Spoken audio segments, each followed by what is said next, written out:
Hello everyone and welcome back to my channel. आज की video के अंदर हम जो टॉपिक करने वाले हैं उसका नाम है कॉम्पोजिशन स्कीम। इसको मैं पूरा का पूरा आपको प्रैक्टिकल पॉइंट ऑफ व्यू से इस चीज़ को समझाने वाला हूं, क्योंकि एग्जाम्स के अंदर प्रैक्टिकल एमसीक्यू या फिर एक अलग से इसका 4 मार्क्स का डेडिकेटेड क्वेश्चन या फिर किसी क्वेश्चन का ये पार्ट बन के आपको देखने को मिल सकता है। और बहुत ही ईजी है इसको समझना, और इसको हम अच्छे से इसके पार्ट्स में इसको डिवाइड करके समझेंगे कि भाई जब आपको क्वेश्चन आंसर करना होता है तो किस किस एस्पेक्ट से और किस किस एंगल से आपको उसको व्यू करना होगा, ताकि आप कोई गलती का स्कोप वहां पर ना छोड़ें। क्योंकि अगर ये क्वेश्चन आपको देखने को मिलता है और अगर आपने अच्छे से ये समझ रखा है तो उसके बाद आप भाई फुल मार्क्स स्कोर कर सकते हो इसके अंदर। यहां पर आपको मार्क्स बिल्कुल नहीं छोड़ने हैं। ठीक है, तो सबसे पहले इसको स्टार्ट करने से पहले हम ये देखते हैं कि इसके अंदर टॉपिक में हम पढ़ने क्या क्या वाले हैं। तो भाई हम पढ़ रहे हैं कॉम्पोजिशन स्कीम। ठीक है, अब इसके अंदर होता क्या है कि भाई सबसे पहले तो हम इसमें देखेंगे कि एलिजिबल कौन कौन होता है। लाइक आपका एक पता है, आपको एक नॉर्मल रेजीम होता है टैक्सेशन का। ठीक है, composition is different from that. तो उसमें एंटर करने के लिए या फिर उसके लिए एलिजिबल होने के लिए कुछ ना कुछ कंडीशंस तो होंगी ना, कि अगर आप वो सेटिस्फाई करोगे तभी आप इस चीज में घुस सकते हो। तो भाई सबसे पहला पॉइंट ही हमारा फिर ये बनेगा कि हमें उसमें देखना है कि एलिजिबिलिटी क्या है इसकी, कि आपको क्या करना होगा या आपको किस सर्कमस्टांस में होना होगा कि आप कॉम्पोजिशन लेवी में आ सकते हो। First of all, second thing हम ये देखेंगे कि भाई इसके ऊपर अगर आप एंटर करते हो तो आपके ऊपर पर्टिकुलरली रेट क्या लगेगा। जैसे जीएसटी के अंदर एज अ नोटिफिकेशन आपको अलग अलग रेट्स दिए होते हैं। ठीक है, तो इसके अंदर आपको ये चीज़ बताई जाएगी कि जो मैन्युफैक्चरर है, ट्रेडर है, सर्विसेज हैं या फिर रेस्टोरेंट है, ये जो अलग अलग चीज़ें हैं इन पे क्या क्या अलग अलग रेट्स लगने वाले हैं। तो यहां पर आपको देखना होगा फिर कि आपका जो है वो रेट क्या लगेगा। तीसरी बात रेट के साथ ही बनती है कि भाई जो रेट आप लगा रहे हो वो लगना किस अमाउंट के ऊपर है। तो वो अमाउंट यहां पर हमें यही सेक्शन बताता है। तो भाई अमाउंट क्या लगने वाली है, और कुछ साथ में इसके थ्योरेटिकल पॉइंट्स हैं जो कि आपको प्रैक्टिकल में भी हेल्प कर सकते हैं, बट आपसे अलग से एमसीक्यूज में थ्योरेटिकल पॉइंट के फॉर्म में ही उसको पूछा भी जा सकता है। तो जो भी इंपॉर्टेंट चीज़ें हैं जो आपको पता होनी चाहिए वो यहां पर मैं आपको बता के चलूंगा। तो उसको हम एक तरह से कर लेते हैं कंसीडर कि भाई आपको कुछ एडिशनल पॉइंट्स हम यहां पर देखने वाले हैं। तो ये तो हुआ पूरा का पूरा एक बाइफर्केशन इस पूरे के पूरे टॉपिक का। ठीक है, अब हम इसको स्टार्ट करते हैं। कोई भी चीज स्टार्ट करने से पहले सबसे बेसिक चीज क्या होती है आपकी, कि भाई एलिजिबिलिटी, कि किसके ऊपर लगेगा और कब लगेगा।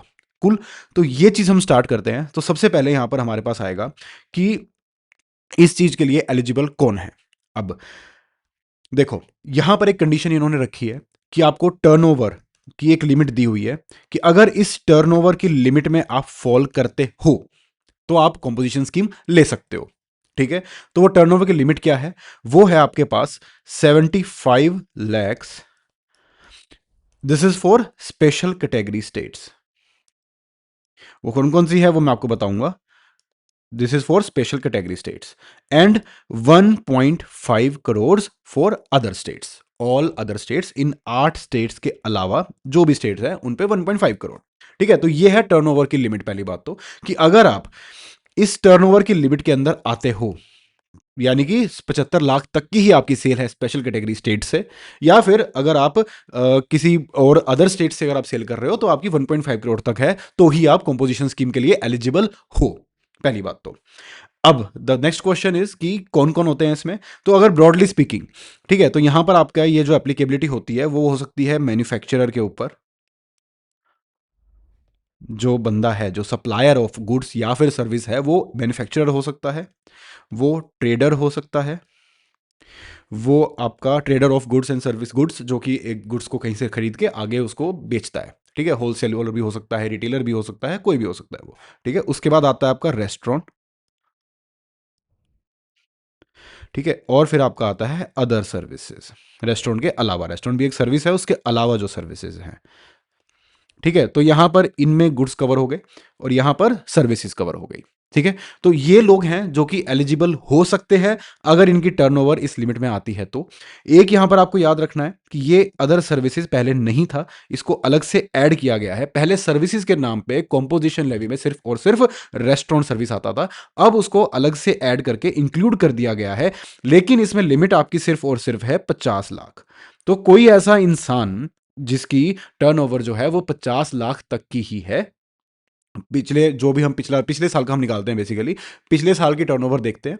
तो पिछले साल की टर्नओवर अगर उसकी 50 लाख तक है तो इस साल वो कंपोजिशन स्कीम ले सकता है। ठीक है, this is how it works. Business ही इस साल शुरू किया है तो इस साल वो आराम से कंपोजिशन स्कीम ले लेगा। तो इस तरीके से यहां पर ये चीज होती है। तो अदर सर्विसेज, रेस्टोरेंट के अलावा अगर आपको कोई सर्विस प्रोवाइड करानी है वो भी कंपोजिशन लेवी के अंडर, तो आपकी टर्नओवर 50 लाख तक होनी चाहिए। अगर मैं बात करूं फिर मैन्युफैक्चरर, ट्रेडर और रेस्टोरेंट के बारे में, तो उसके लिए आपकी लिमिट ये है 75 लाख और 1.5 करोड़। अब हम देखते हैं कि जो 75 लाख है ये एप्लीकेबल एक्चुअल में किसके ऊपर होती है। तो भाई उसके लिए हमारे पास आ जाता है स्टेट्स की एक लिस्ट है जिसको आपको याद करना है, रट के चलना होगा इसको आपको। तो भाई पहला तो आपका आ गया अरुणाचल प्रदेश। अरुणाचल प्रदेश। नेक्स्ट है आपके पास Manipur, Mizoram.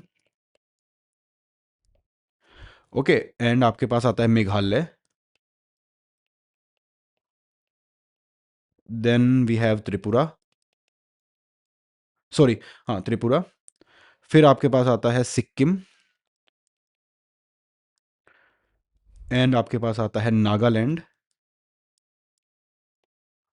And Uttarakhand.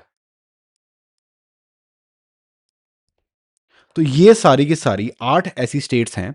In states में से अगर कोई सर्विसेज प्रोवाइड, सॉरी गुड्स या सर्विस प्रोवाइड कर रहा है इन 3 चीज़ों की, मैन्युफैक्चरर है, ट्रेडर है या रेस्टोरेंट है, तो उस केस में आपकी जो लिमिट हो जाएगी वो 75 लाख हो जाएगी। अब क्वेश्चन आपके सामने किस तरीके से फ्रेम होने वाला है?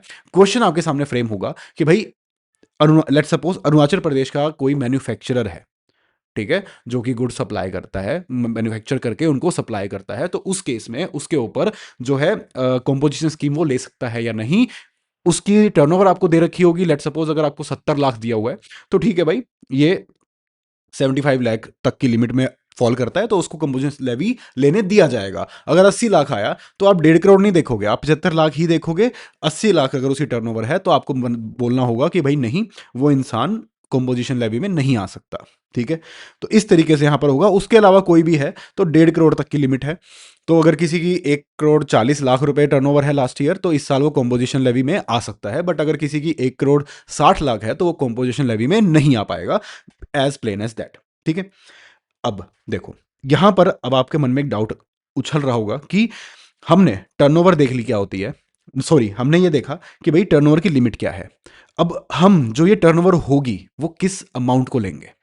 ठीक है, तो उसको एड्रेस करने के लिए हमारे पास आता है definition aggregate turnover. Aggregate turnover. अब इसमें मैं एक तरफ लिखूंगा कि इस एग्रीगेट टर्नओवर में क्या क्या इंक्लूड होता है। ओके, इसको मैं एक तरफ लूंगा कि एग्रीगेट टर्नओवर में इंक्लूड क्या क्या होता है, और दूसरी तरफ मैं लूंगा कि इसमें एक्सक्लूड क्या क्या होता है। ठीक है, इंक्लूड्स में जितनी भी आपकी टैक्सेबल सप्लाईज है वो आ जाएगी, ऑल टैक्सेबल सप्लाईज। ओके, और आपकी सारी की सारी एग्जेम्प्ट सप्लाई आ जाएगी, और आपका इंटर स्टेट आ जाएगा, इंटर स्टेट सप्लाई है जो, और आपका एक्सपोर्ट आ जाएगा। जितनी भी आपकी एक्सपोर्ट्स हैं, एक्सपोर्ट्स आपके आ जाएंगे ऑफ ऑफ गुड्स और and services, of goods and services. Exclude इसमें क्या क्या होगा? इन सब के ऊपर, इन सब के ऊपर जो जीएसटी का अमाउंट लगा हुआ है वो आपका एक्सक्लूड होके चलेगा। वो किसी भी नाम से हो सकता है, वो सीजीएसटी हो, चाहे चाहे वो एसजीएसटी हो, चाहे वो यूटीजीएसटी हो, चाहे वो आईजीएसटी हो, कुछ भी हो, अगर वो जीएसटी का अमाउंट है उसके ऊपर कोई भी, तो भाई वहां पर वो एक्सक्लूड होगा। दूसरा आपका, आपकी ऐसी इनवर्ड सप्लाई जिसके ऊपर आपने आरसीएम के अंदर खुद टैक्स पे किया है। लास्ट वीडियो में जो हमने समझा था टॉपिक कि आरसीएम में recipient, recipient is responsible for paying tax to the government. तो इस केस के अंदर अगर कोई इनवर्ड सप्लाई है जिसमें आरसीएम पे आपने जीएसटी दिया है, तो आपको देखने में लगेगा कि यार मैं आउटवर्ड जीएसटी दे रहा हूं तो उसको आउटवर्ड में ले लूं, बट आप नहीं ले सकते, वो आपका टर्नओवर का पार्ट नहीं है। आपकी टर्नओवर का पार्ट वही है जो आपने सप्लाई किया है, आपने सामने वाले को दिया है। तीसरी चीज क्या एक्सक्लूड होती है यहां पर जो आपको ध्यान रखना है, वो ये है कि भाई interest on loans and advances, interest on loans and advances, ये हालांकि देखो एग्जेम्प्ट है, ये जो सप्लाई है ये एग्जेम्प्ट है, तो ये एग्जेम्प्ट सप्लाई का पार्ट होता है, होना चाहिए।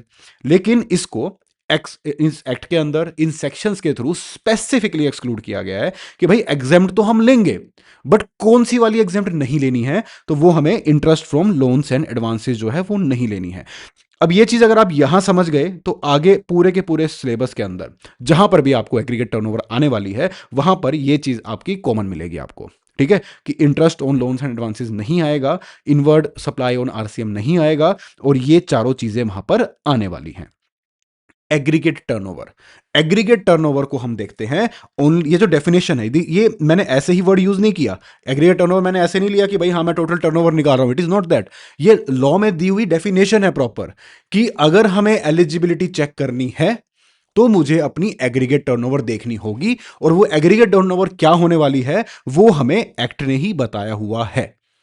ये कोई भी वर्ड्स रैंडमली यूज की नहीं किए जा रहे हैं, आप ऐसे ही टोटल टर्नओवर नहीं बोल सकते इसको, ये एग्रीगेट टर्नओवर है अकॉर्डिंग टू द डेफिनेशंस। तो यहां पर डेफिनेशन के अकॉर्डिंग ही ये सारी आइटम्स हैं, और ये सारी आइटम्स इसमें एक्सक्लूड करी गई है।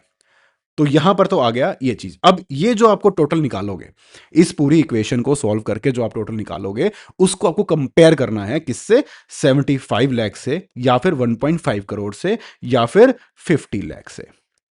और अगर वो जो रिस्पेक्टिवली उसमें से कम होती है या उस तक होती है अमाउंट, तो आप एलिजिबल हो, अदरवाइज आप एलिजिबल नहीं हो। तो ये तो हुआ भाई प्रैक्टिकल चीजें, हमने नंबर्स में खेल लिया। अब इसमें कुछ थ्योरेटिकल पॉइंट्स भी हैं। थ्योरेटिकल पॉइंट्स क्या कहते हैं कि भाई इसके अलावा कुछ आपको और कंडीशंस भी सेटिस्फाई करनी होगी। ठीक है, पहली बात तो आप भाई सर्विस प्रोवाइड नहीं कर सकते, किस केस में, मैन्युफैक्चरर और ट्रेडर के केस में आप सर्विसेज प्रोवाइड नहीं कर सकते। जैसे क्योंकि देखो अदर सर्विस तो सर्विस ही है, रेस्टोरेंट भी एक सर्विस ही है, तो वहां पर कोई दिक्कत नहीं है।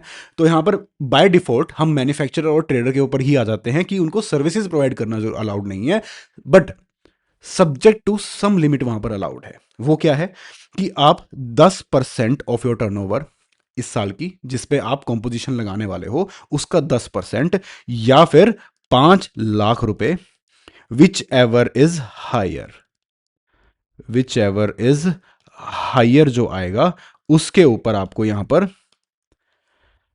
आपको इतना अलाउ कर दिया जाएगा, आप इनएलिजिबल नहीं होगे। ये आपको ध्यान रखना है, थ्योरेटिकल पॉइंट है। ठीक है, उसके बाद एक पॉइंट ये आता है आपका कि आप इंटर स्टेट सप्लाई नहीं कर सकते। फिर आप पूछोगे कि यार एग्रीगेट टर्नओवर के अंदर तो हम इंटर स्टेट ले रहे हैं, ठीक है, एग्रीगेट में तो हम इंटर स्टेट ले रहे हैं, तो भाई ये कैसे हो रहा है। तो भाई द पॉइंट इज कि एग्रीगेट टर्नओवर जो होती है हम लास्ट ईयर की देखते हैं। हो सकता है आप लास्ट ईयर तक इंटरस्टेट सप्लाई कर रहे थे, इस ईयर आपको पता चला कि यार अब मेरे को इंटरस्टेट भी नहीं करनी, इंट्रा ही करनी है, सेल भी मेरी बहुत कम है, तो मैं क्यों इतना बड़ा जीएसटी के झमेले में पड़ूं, तो मैं उसको कंपोजिशन लेवी में ले आता हूं। तो यहां पर ये कंडीशन इस तरीके से होती है। तो इस साल, पहले तक आप क्या कर रहे थे डजंट मैटर, बट इस साल आप इंटरस्टेट सप्लाई यहां पर नहीं कर सकते हो। और इसमें इंक्लूड होती है बाय डिफॉल्ट आपका एक्सपोर्ट भी, क्योंकि एक्सपोर्ट पे भी आईजीएसटी लगता है, तो वो भी एक तरह की इंटरस्टेट सप्लाई ही है। एक्सपोर्ट और इंपोर्ट जो भी होता है आपका, तो उस पर वो आपका इंटरस्टेट में ही मान लिया जाता है उसको, चाहे आप सेम स्टेट में कर रहे हो। फॉर एग्जांपल आप गुजरात में रह के आप गुजरात के ही किसी बंदे को, जैसे एसईजी को डीम्ड एक्सपोर्ट माना जाता है, तो अगर आप उसको कुछ बेच रहे हो तो उसको इंटरस्टेट नहीं माना जाएगा, उसको सॉरी इंट्रास्टेट नहीं माना जाएगा, उसको इंटरस्टेट माना जाएगा। तो एक तरह से एक्सपोर्ट भी यहां पर इंक्लूड हो गई है। ठीक है, उसके बाद आपके पास आता है पॉइंट कि अगर आप ई कॉमर्स ऑपरेटर के थ्रू तो कुछ सप्लाई नहीं कर रहे हो, जैसे अमेजोन के थ्रू कुछ बेच रहे हो या फिर अर्बन क्लैब के थ्रू कोई सर्विसेज प्रोवाइड कर रहे हो, अगर ऐसा है तो आप इसके अंदर नहीं आ सकते हो। आप कैजुअल टैक्सेबल पर्सन हो या फिर नॉन रेजिडेंट टैक्सेबल पर्सन हो, तो भी आप इसके अंदर कॉम्पोजिशन लेवी के अंदर नहीं आ सकते। This is also one of the condition आपका यहां पर आने के लिए।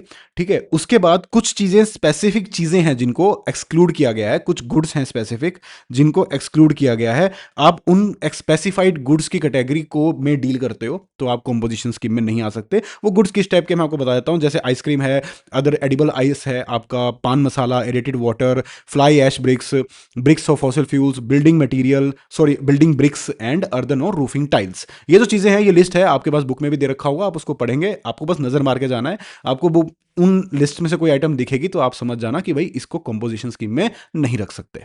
ठीक है, तो वो गुड्स आ गए आपके कि ऐसे गुड्स में तो आप डील नहीं कर रहे हो। ठीक है, उसके बाद आपके पास आता है, तो ये जो हैं ये कुछ कंडीशंस हैं, ये कंडीशंस भी आपको साथ में along with practical points cover करने होंगे। तो अब अगर मैं इन शॉर्ट बात करूं, एलिजिबिलिटी वाला पूरा का पूरा पार्ट हमने कवर कर लिया है। इन शॉर्ट अगर मैं इसको बोलूं तो आपके पास क्या हुआ कि सबसे पहले तो आपके पास एक टर्नओवर की लिमिट है, वो मैं आपको दोबारा रिवाइज करा रहा हूं कि ऑल स्पेसिफाइड स्टेट्स जो कि हमने 8 डिस्कस करी, उनके लिए 75 लाख है, और 1.5 करोड़ है आपका अदर स्टेट्स के लिए, और 50 लाख की लिमिट है आपकी अदर सर्विसेज के लिए। उसके अलावा जो तीन थे, जो मैन्युफैक्चरर, ट्रेडर और रेस्टोरेंट वाले थे, उन पे ये अप्लाई होता है, और अदर सर्विसेज पे ये अप्लाई होती है। साथ में आपको कुछ जो थ्योरेटिकल कंडीशंस मैंने आपको बताई कि आप क्या क्या नहीं कर सकते हो, तो उनको भी आपको, अदर कंडीशंस को भी आपको सेटिस्फाई करना होगा। अगर मान लो आपने लेट सपोज कंपोजिशन लेवल ले लिया, उस टाइम पे आप इंटरस्टेट सप्लाई नहीं कर रहे थे, लेकिन आपने इंटरस्टेट सप्लाई कर दी दूसरे तीसरे चौथे महीने के अंदर, तो जैसे ही आप इंटरस्टेट सप्लाई करोगे आप इन एलिजिबल डिक्लेयर हो जाओगे, आपको उसमें से बाहर निकलना होगा, आपको नॉर्मल स्कीम में आके अपना टैक्स पे करना होगा, आपको पूरे के पूरे प्रोसीजर के अंदर आना होगा। और एक और बात यहां पर आपको ध्यान में रखनी है कि आईटीसी का कॉन्सेप्ट आपने सुना होगा, तो आईटीसी भी आप क्लेम नहीं कर सकते हो। आपने जो रॉ मटेरियल खरीदा है, अगर उस पर आपका उसका उस पर आउटपुट जीएसटी लग रहा है, कुछ भी लग रहा है, तो उसका आईटीसी आप क्लेम नहीं कर सकते हो। ठीक है, तो यहां पर ये हुई आपकी एलिजिबिलिटी। अगर ऐसा है तो आप कॉम्पोजिशन लेवी के अंदर आ गए हो, अगर आप ये दोनों कंडीशन सेटिस्फाई करते हो तो भाई इसके अंदर हमने देखो आपको क्या क्या याद रखना है। हमने यहां पर टर्नओवर देख ली, एग्रीगेट टर्नओवर क्या होती है, इसको आपको एज इट इज याद रखना है। ये आइटम्स इंक्लूड होंगी और ये आइटम्स यहां पर एक्सक्लूड होंगी। उसके बाद हमने देख लिया कुछ एडिशनल कंडीशंस और ये टर्नओवर की लिमिट, और हमने एक लिस्ट ऑफ स्टेट्स भी देख लिया, 8 के 8। ठीक है, तो ये हुआ एलिजिबिलिटी वाला पार्ट खत्म। अब सेकंड पार्ट आता है आपका रेट का। ठीक है, एडिशनल पॉइंट्स भी हमने मोटा मोटा देख लिया है, सारे के सारे पॉइंट्स। ठीक है, अब बात आती है आपके सामने रेट की। तो भाई रेट क्या लगने वाला है, तो मैं अगर बात करूं मैन्युफैक्चरर की, और मैं बात करूं ट्रेडर की और रेस्टोरेंट की, वही जो चीजें हैं जो हमने ऊपर बात करी थी, वही सब चीजें यहां पर कवर्ड हैं। और आपके पास आ गया अदर सर्विसेज की, अदर सर्विसेज। तो भाई मैन्युफैक्चरर का रेट है यहां पर 0.5% प्लस 0.5%। ये क्यों है, ये सीजीएसटी एंड एसजीएसटी है, आईजीएसटी इसमें नहीं होता क्योंकि इंटरेस्ट रेट अलाउड नहीं होती। ठीक है, उसके बाद आता है, यहां पे लिख देता हूं मैं सीजीएसटी, एंड ये है आपका एसजीएसटी। ट्रेडर की बात करूं तो ये इसका भी रेट भी 0.5% प्लस 0.5% है।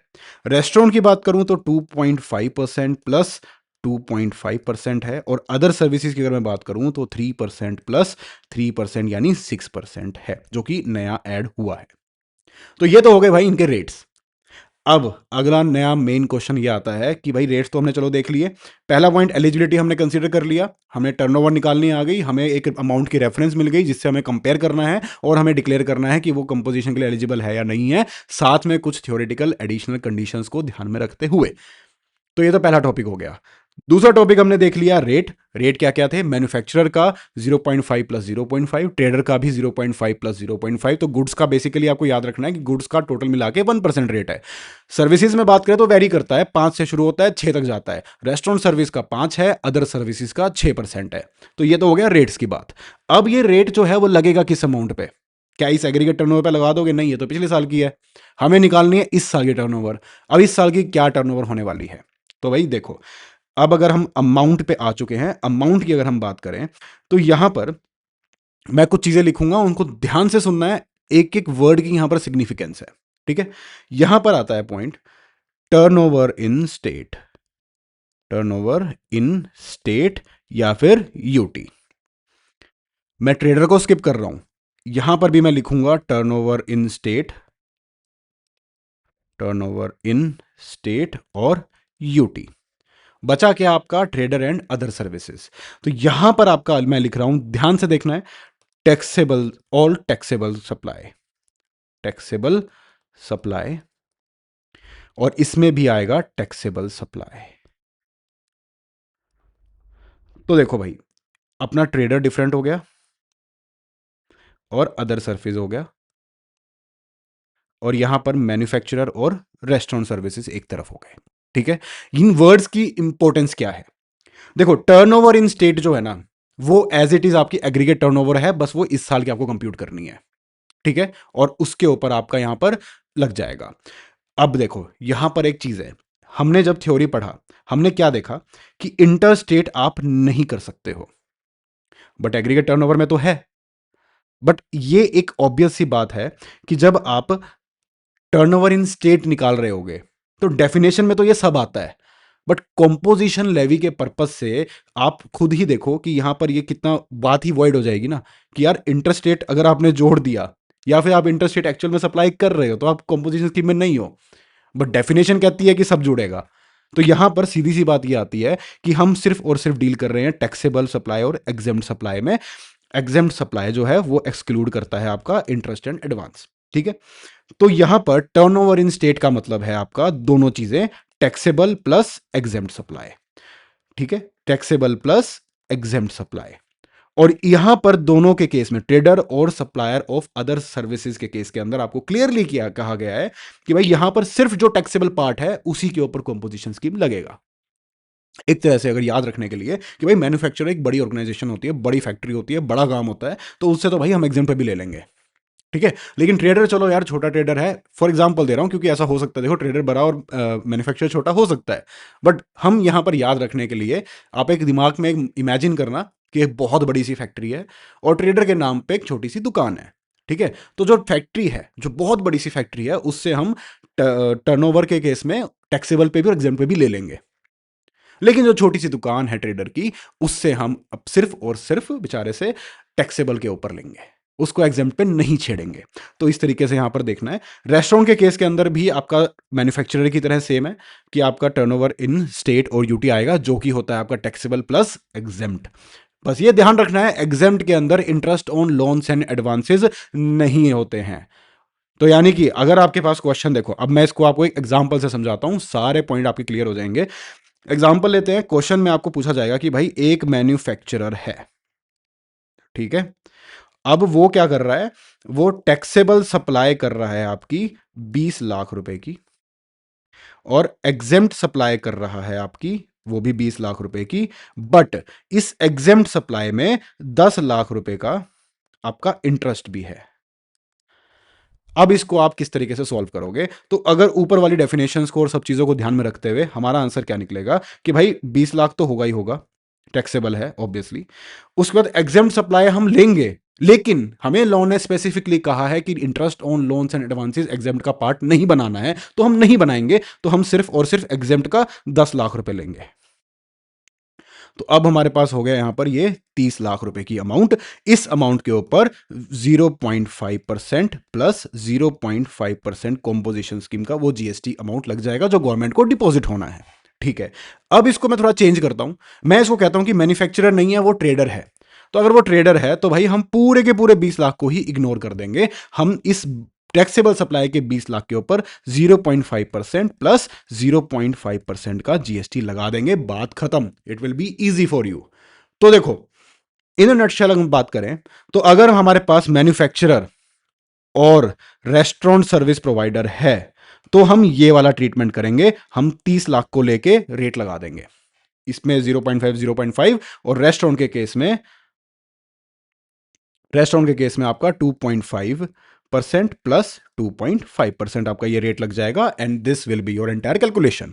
और वहीं पे ट्रेडर के केस में और अदर सर्विस के केस में 20 लाख रुपए ही लगेगा, उसी पे आपकी कंपटीशन हो जाएगी, बात खत्म। तो भाई हमने यहां पर रेट भी देख लिया।